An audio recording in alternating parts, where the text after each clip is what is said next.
Nakikita nyo yan? Ha? Roblox faces the possibility of restriction in the Philippines. Pre, ibaban daw nila yung Roblox dito sa Pilipinas. Ano yun? Di nga nila ma-block yung scatter na yan? Tapos yung Roblox na nanahimik, ibablock nila? Or ibaban nila dito sa Pilipinas? Kesyo, ang sinasabi ng ibang mga nanay, nakakaapekto daw sa mga bata, sa mga ugali ng bata. Mawalang galang na ho. Proper parenting po dapat ginagawa nyo dyan. Hindi po yun basta-basta na pag binigyan ninyo ng gadget yung mga anak ninyo, na-expect ninyo magaling na kaagad. 'Di ba? Ano ba tingin ninyo? Lahat ng application susunod sa lahat ng gusto ninyo? Paano na lang si Facebook? Paano na lang yung Twitter? Ewan ko sa inyo kung anong gusto ninyo.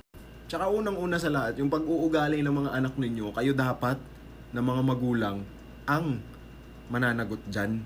Kasi pag pinalaki nyong tama yung mga anak ninyo, lalaki rin talagang tama.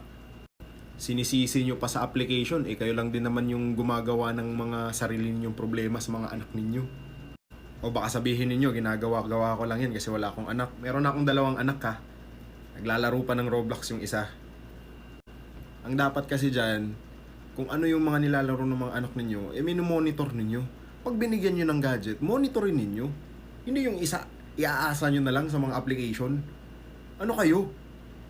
Gawa-gawa kayo ng anak, di nyo kayang disiplinahin. Tapos pag dinisiplina ng ibang tao, galit na galit kayo. Kumbaga may care kayo. Dapat sa una pa lang, dapat dinisiplina nyo na. Para hindi ibang tao yung dumisiplina sa kanila. Pangalawa, dapat naman talagang i-monitor. Pag binigyan mo ng gadget yung anak ninyo, lagi ninyong i-monitor kung anong ginagawa, kung anong pinapanood, para malaman nila kung anong tama at mali. Bata nga, di ba? Tapos isisisi ninyo sa laro, isisisi ninyo sa application.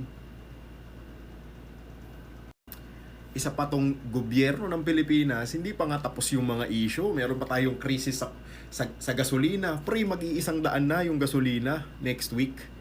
Tapos ngayon, ibaban nyo pa Roblox. At ano pre, inunan nyo pa yan? Bago yung krisis ng bansa natin? Huwag na lang natin kalimutan na yung flood control, wala pang may nakukulong. Masama man pakinggan, pero real talk naman talaga. As a parent, kailangan gabayan nyo talaga yung mga anak ninyo. Bibigyan-bigyan nyo ng gadget, tapos di nyo titingnan kung anong ginagawa. Di nyo imo-monitor. Ano kayo, hello?